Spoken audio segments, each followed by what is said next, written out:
Hello मेरे प्यारे students, क्या हाल चाल। हमें उम्मीद है आप सब स्वस्थ होंगे, मस्त होंगे और आप सबकी तैयारी एकदम शानदार ज़बरदस्त तरीके से चल रही होगी। तो एक बार फिर हाजिर है बिहार स्टेट एनएम के फीमेल हेल्थ वर्कर के नर्सिंग क्लास के स्पेशल एमसीक्यू सीरीज में एकदम शानदार तरीके से हम टॉप 30 एमसीक्यू कर रहे हैं। तो सोचिए आज हमारा 300 क्वेश्चन बिहार स्टेट एनएम पर कंप्लीट हो जाने वाला है। तो शानदार तरीके से हमने 270 क्वेश्चन कंप्लीट कर चुके हैं। तो आज हमारा 30 क्वेश्चन और करेंगे और हमारे हो जाएंगे 30 दहाई में 300 क्वेश्चन। तो 30 क्वेश्चन करेंगे। इन क्वेश्चनों के आंसर देने की कोशिश कीजिएगा। सेशन पसंद आएगा तो सेशन को लाइक शेयर चैनल को सब्सक्राइब जरूर कीजिएगा। तो आइए शुरुआत करते हैं। आप बिहार एनएम की तैयारी कर रहे हैं या किसी भी स्टेट एनएम की तैयारी करें तो आप हमारे चैनल पर आए हैं तो आप सही जगह आई हैं। आप कोई भी तैयारी कीजिए, आपके यूपीटीएससी एनएम का भी वीडियो आप देखते रहिए, उसमें भी सारे क्वेश्चन वही कराए जा रहे हैं जो आपके बिहार स्टेट एनएम में आएंगे, क्योंकि इसमें कुछ और क्वेश्चन हो जाएंगे एक्स्ट्रा। आपके बिहार के स्पेशल क्वेश्चन कुछ करा दिए जाएंगे जो आपके बिहार एग्जाम में पूछे जा सकते हैं और यूपीटीएससी वाला भी पढ़ते रहिए। तो आइए शुरुआत करते हैं क्वेश्चन की। तो 300 क्वेश्चन के आंसर देने की कोशिश जरूर कीजिएगा। तो फर्स्ट क्वेश्चन का रहा, गर्भावस्था के दौरान रक्त की मात्रा में कितना प्रतिशत वृद्धि होती है? 10 से 20, 20 से 30, 30 से 50 या 50 से 70। तो कह रहा गर्भावस्था के दौरान जो रक्त की मात्रा है में कितने परसेंट तक वृद्धि हो सकती है? तो हमारा राइट आंसर रहेगा 30 से 50% तक वृद्धि हो सकती है। तो बढ़ते हैं आगे। कर गर्भवती महिला में एनीमिया की परिभाषा क्या है? हीमोग्लोबिन 12 ग्राम पर डीएल से कम, या हीमोग्लोबिन 11 ग्राम पर डीएल से कम, या हीमोग्लोबिन 10 ग्राम पर डीएल से कम, या 9 ग्राम पर डीएल से कम हीमोग्लोबिन। तो कह रहा महिला में एनीमिया की परिभाषा क्या है? गर्भवती महिला में एनीमिया की परिभाषा क्या है? जो हीमोग्लोबिन है 11 ग्राम पर डीएल से कम होना चाहिए। नेक्स्ट कह रहा ब्रैक्सटन हिक्स संकुचन का सामान्य अनुभव कब होता है? पहली तिमाही में, दूसरी, तीसरी या प्रसव के समय या दौरान। तो कह रहा ब्रैक्सटन हिक्स संकुचन का सामान्य अनुभव कब होता है? तो राइट आंसर है ऑप्शन नंबर सी, तीसरी तिमाही में। तो बढ़ते हैं आगे। कह रहा चोरियो एम्ब्रियोनाइटिस का प्रमुख कारण क्या है? बैक्टीरियल संक्रमण, वायरल संक्रमण, फंगल संक्रमण या पैरासाइटिक संक्रमण। तो कह रहा चोरियो एम्ब्रियोनाइटिस का प्रमुख कारण क्या है?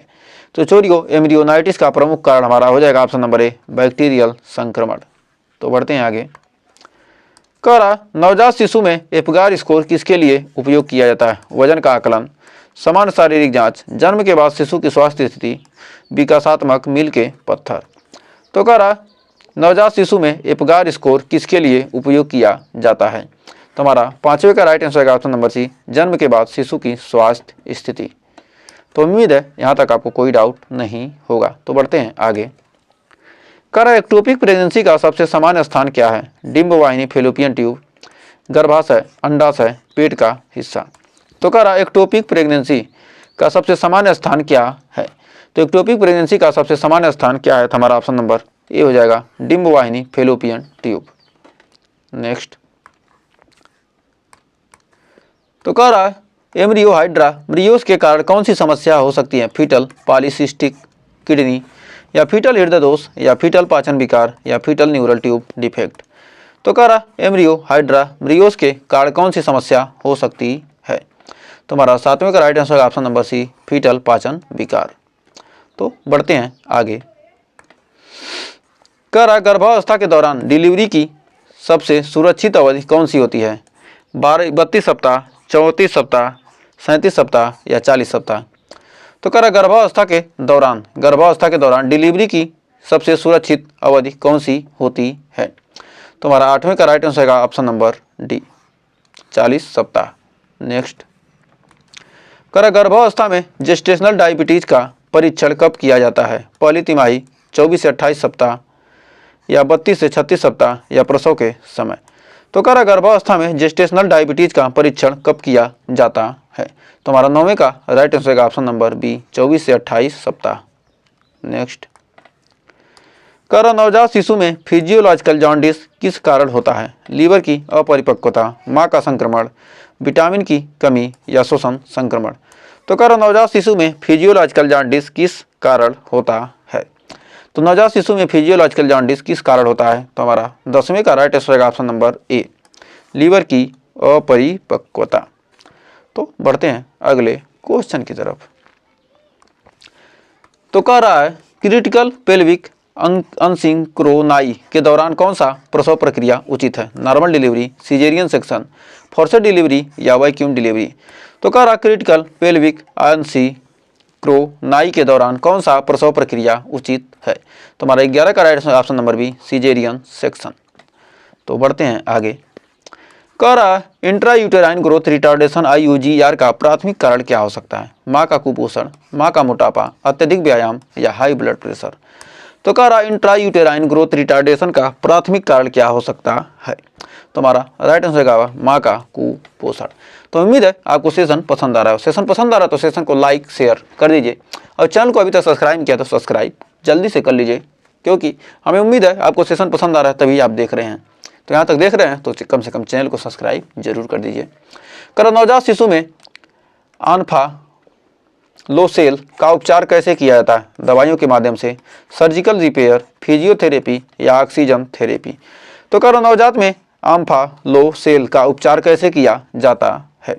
तो आम्फालोसेल का उपचार कैसे किया जाता है? सर्जिकल रिपेयर के द्वारा। तो हमारा ऑप्शन नंबर बी हो जाएगा राइट। तो बढ़ते हैं आगे। कह गर्भावस्था में प्रोटीन यूरिया किस बीमारी का संकेत है? प्रीमेच्योर लेबर, प्रीक्लेम्सिया, टॉक्सोप्लाज्मोसिस या फीटल डिस्ट्रेस?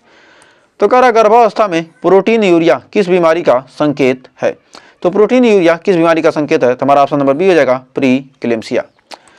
तो ये मत सोचिए कि हम जब भी क्वेश्चन पढ़ाते हैं तो फालतू बात, नो बकवास। हमारे चैनल का उद्देश्य है कि बीच में क्या कोई फालतू बात ना किया जाए।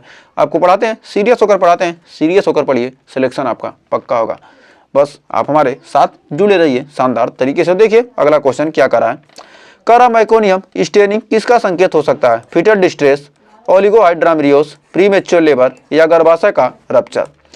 तो कह रहा मेकोनियम स्टेनिंग किसका संकेत हो सकता है? जो हमारा मेकोनियम स्टेनिंग है किसका संकेत हो सकता है? तो हमारा ऑप्शन नंबर ए हो जाएगा फीटल डिस्ट्रेस, यानी ऑप्शन नंबर ए हो जाएगा हमारा right.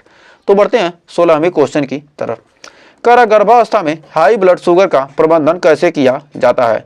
Oral antihyperglycemic agent, insulin, hydration या व्यायाम? तो कह रहा गर्भावस्था में हाई ब्लड शुगर का प्रबंधन कैसे किया जाता है? तो गर्भावस्था में हाई ब्लड शुगर का प्रबंधन कैसे किया जाता है? इंसुलिन के द्वारा, यानी ऑप्शन नंबर बी हो जाएगा राइट। तो बढ़ते हैं अगले क्वेश्चन के तरफ। तो अगला क्वेश्चन कह रहा है कोलेस्टेसिस ऑफ प्रेगनेंसी का प्रमुख लक्षण क्या है? त्वचा में खुजली, पीलिया, मतली, पेट दर्द? तो कह रहा है कोलेस्टेसिस ऑफ प्रेगनेंसी का प्रमुख लक्षण क्या है? कोलेस्टेसिस ऑफ प्रेगनेंसी का प्रमुख लक्षण क्या है? तो हमारा ऑप्शन नंबर ए हो जाएगा त्वचा में खुजली। तो बढ़ते हैं आगे। तो अगला क्वेश्चन कह रहा है ब्रीच पोजीशन में प्रसव का प्रबंधन कैसे किया जाता है? वैक्यूम असिस्टेड डिलीवरी या सिजेरियन सेक्शन या नॉर्मल डिलीवरी या फॉरसेप डिलीवरी? तो कह रहा ब्रीच पोजीशन में प्रसव के प्रबंधन कैसे किया जाता है?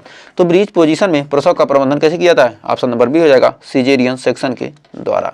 तो हमें उम्मीद है यहाँ तक आपको कोई डाउट नहीं होगा। तो बढ़ते हैं नेक्स्ट क्वेश्चन की तरफ।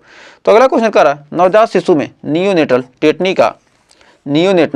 टेटनी का सामान्य कारण क्या है? कैल्शियम की कमी, फोलिक एसिड की कमी, विटामिन डी की कमी या आयरन की कमी? तो कह रहा नियोनेटल टेटनी का सामान्य कारण क्या है? तो नियोनेटल टेटनी का सामान्य कारण है कैल्शियम की कमी, यानी ऑप्शन नंबर ए हो जाएगा हमारा राइट। तो बढ़ते हैं 20वें क्वेश्चन की तरफ। तो 20वां क्वेश्चन देखिए क्या कर रहा है। कह रहा है एमनियोटिक बैंड सिंड्रोम का प्रभाव किस पर होता है? भ्रूण के अंगों की संरचना, भ्रूण का रक्त प्रवाह, प्लेसेंटा का विकास या भ्रूण का वजन? तो कह रहा है एमनियोटिक बैंड सिंड्रोम का प्रभाव किस पर होता है? तो एमनियोटिक बैंड सिंड्रोम का प्रभाव किस पर अधिक होता है? तो हमारा 20 का राइट आंसर होगा ऑप्शन नंबर ए भ्रूण के अंगों की संरचना पर। तो बढ़ते हैं आगे। कह रहा गर्भावस्था में हाइपरमेसिस ग्रेविडेरम का मुख्य लक्षण क्या है? अत्यधिक उल्टी, रक्तस्राव, हाई ब्लड प्रेशर या बार बार पेशाब आना? तो कह रहा गर्भावस्था में हाइपरमेसिस ग्रेविडेरम का मुख्य लक्षण क्या है? तो गर्भावस्था में हाइपरमेसिस ग्रेविडेरम का मुख्य लक्षण है अत्यधिक उल्टी, यानी ऑप्शन नंबर ए हो जाएगा राइट। तो बढ़ते हैं आगे। कह रहा गर्भावस्था में प्लेसेंटा का समय से पहले अलग हो जाना किसे कहते हैं? प्लेसेंटा प्रीविया, अब्रेप्टियो प्लेसेंटा या प्रीमेच्योर लेबर या एम्ब्रियोटिक फ्लूइड लीकेज? तो कह रहा गर्भावस्था में प्लेसेंटा का समय से पहले अलग हो जाना किसे कहते हैं? तो गर्भावस्था में प्लेसेंटा का समय से पहले अलग हो जाना हमारा अब्रप्टियो प्लेसेंटा कहलाता है। तो क्या कहलाता है? अब्रप्टियो प्लेसेंटा कहलाता है। तो हमें उम्मीद है यहाँ तक कोई डाउट नहीं हुआ। तो बढ़ते हैं 23 नंबर क्वेश्चन की तरफ। तो कह रहा सीजेरियन सेक्शन के बाद होने वाला सबसे सामान्य संक्रमण कौन सा है? यूटेराइन संक्रमण, फेफड़ों का संक्रमण, सर्जिकल साइट संक्रमण या मूत्र मार्ग संक्रमण। तो कह रहा सीजेरियन सेक्शन के बाद होने वाला सबसे सामान्य संक्रमण कौन सा है? तो सीजेरियन सेक्शन के बाद होने वाला सबसे सामान्य संक्रमण है सर्जिकल साइट संक्रमण, यानी ऑप्शन नंबर सी हो जाएगा राइट। तो बढ़ते हैं आगे। तो कह रहा है नवजात में सडन इन्फेक्ट डेथ सिंड्रोम को रोकने के लिए क्या सलाह दी जाती है? शिशु को पेट के बल सुलाएं, शिशु को पीठ के बल सुलाएं या शिशु को सीधे सुलाएं कि शिशु को रूम हीटर के पास रखें। तो कह रहा है क्या नवजात में जो हमारा सडन इफेक्ट डेथ सिंड्रोम है, सडन इफेक्ट डेथ सिंड्रोम यानी सिड्स SIDS को रोकने के लिए क्या सलाह दी जाती है? दिया जाता है कि शिशु को क्या किया? शिशु को पेट के बल सुलाया जाए। तो उम्मीद है यहाँ तक कोई डाउट नहीं होगा। तो बढ़ते हैं आगे। एक और शानदार क्वेश्चन, हेपेटाइटिस बी के संक्रमण से नवजात को बचाने के लिए क्या दिया जाता है? हेपेटाइटिस बी वैक्सीन या एंटीबायोटिक्स या एंटीवायरल दवा या आयरन सप्लीमेंट। तो कह रहा हेपेटाइटिस बी के संक्रमण से बचाव के नवजात को बचाने के लिए क्या दिया जाता है? हेपेटाइटिस बी के संक्रमण से नवजात को बचाने के लिए क्या दिया जाता है? तो हमारा राइट आंसर हो जाएगा hepatitis B vaccine. Hepatitis B के संक्रमण से बचाने के लिए हेपेटाइटिस बी वैक्सीन दिया जाता है। तो बढ़ते हैं 26 नंबर क्वेश्चन की तरफ। तो कह रहा गर्भाशय टूटने से सबसे सामान्य लक्षण क्या है? तीव्र पेट दर्द और रक्तस्राव, बार बार पेशाब आना, तेज बुखार, उल्टी और मतली। तो कह रहा गर्भाशय टूटने के सबसे सामान्य लक्षण क्या है? तो गर्भाशय टूटने के सबसे सामान्य लक्षण है ऑप्शन नंबर ए तीव्र पेट दर्द और रक्तस्राव। तो बढ़ते हैं 27 नंबर क्वेश्चन की तरफ।